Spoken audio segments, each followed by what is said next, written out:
Teddy and I'm 7 years old. So my favourite things to do is go bike riding and go to the park. And my third favourite thing is probably stay with my mum in bed and give her hugs.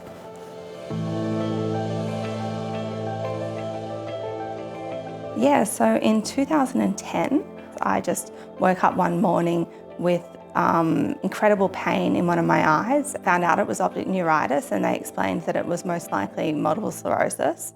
But of course, at that point in my life, there was no way it was going to be multiple sclerosis. I just sort of wore an eye patch for 6 weeks like a pirate and just carried on. Kat and I met in 2010.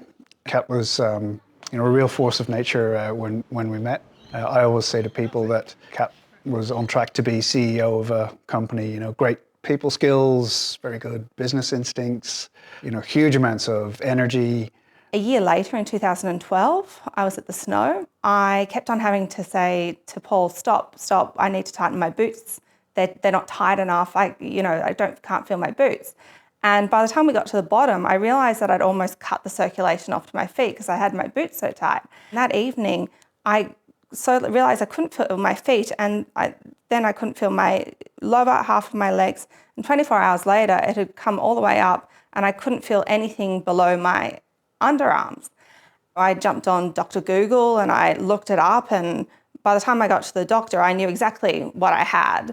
There are these girls who've been wearing extremely tight jeans, and that's what I've done. I've got nerve damage from wearing really tight jeans, and my doctor's like, Catherine, we've talked about this. This is most probably MS.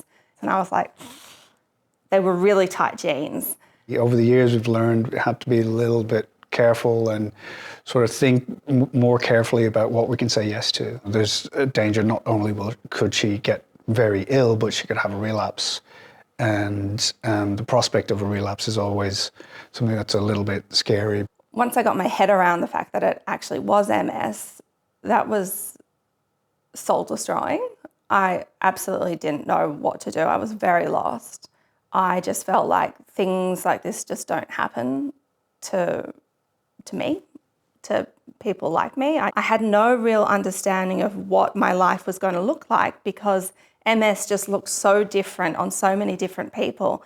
They get really tired and they have to go to doctor's appointments. Will this make me better? I went to my mum and I sat next to her when she got treatment. Yes, it will.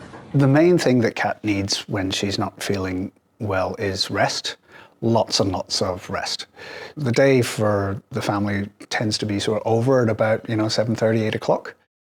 When I was younger, I did everything I could in every minute of the day and barely slept. And I actually loved that lifestyle. So it's a really, really tricky thing when you're feeling well to pull yourself back and say, hold on, I need to, slow down. When my mum's not feeling well, I usually go and leave her alone, and when she really wants to have a really good nap, so she has a lot of energy. When I was first diagnosed, I really wanted a community.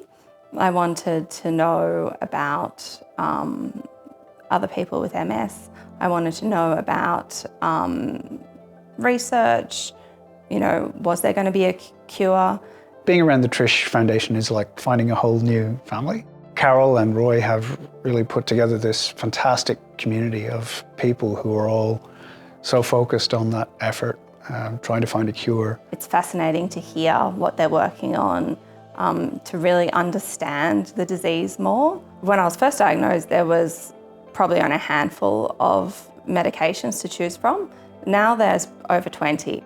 For myself, I'm lucky that I've found one that really works for me. So much progress has been made. We can be very proud of the work that Australian researchers are doing. You can't help but feel this is heading in the right direction. MS is a bad sickness, so they need to donate money for the scientists to cure MS. All the money goes to research. And imagine being the person who made the donation that kicked off a project that actually found a cure. Wouldn't that be something? The Trish Foundation provides real hope for people like me to think that in my lifetime, there's a real chance that there'll be a cure.